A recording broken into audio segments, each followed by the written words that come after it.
ও দাদা, এটা কোনো কথা হইল নাকি? এবারকার ডাকসু নির্বাচনে ছাত্র শিবির পেলে জিতবো। ওই বেটা, যারা বেশি ভোট পাইব তারা জিতব। এখন কি দিনের ভোট রাইতে হইব রে, না কোনো দামি নির্বাচন হইব রে? জনগণ যাকে পছন্দ করব, মানে বিশ্ববিদ্যালয়ের শিক্ষার্থীরা যারা পছন্দ করব সেই হবে। এখানে সমস্যা কি?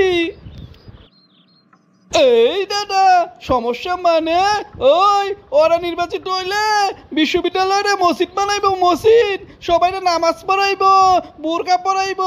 এটা কি মানা যায়? হ্যাঁ, এই বেটা, না মানা গেলে জনসংযোগ কর, স্টুডেন্টের কাছে কাছে যা।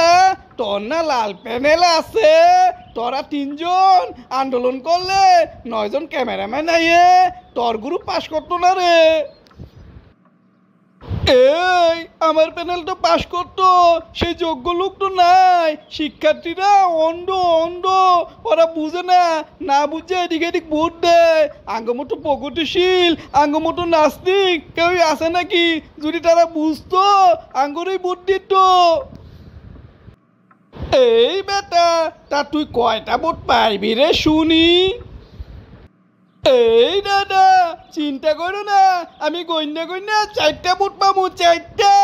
একটা আমার ভোট আর 3জন আঙ্গ কর্মী আছে। ওরে আমার নাস্তিক নাতি, এত বছর সাধনা কইরা 4টা ভোট পাইবি, ভালো ভালো। আরে তোর চেয়ে ভালো ভোট আমি পাবো। আমিও যদি খারুই না, মানুষ ভুল কইরা 5-6টা ভোট দিয়া দিব। এই দাদা, আঙ্গের 4টা ভোট 40,000 ভোটের সমান। কারণ আঙ্গ মতো জ্ঞান বুদ্ধি প্রজ্ঞা কারো নাই। আমরা বিশ্বের সকল কিছু বুঝি। হ্যাঁ, তোরা সকল কিছুই বুঝোস, কিন্তু যেটা বুঝার কথা সেইটা বুঝোস না। নাস্তিক হারামি, যা বাইরে যা।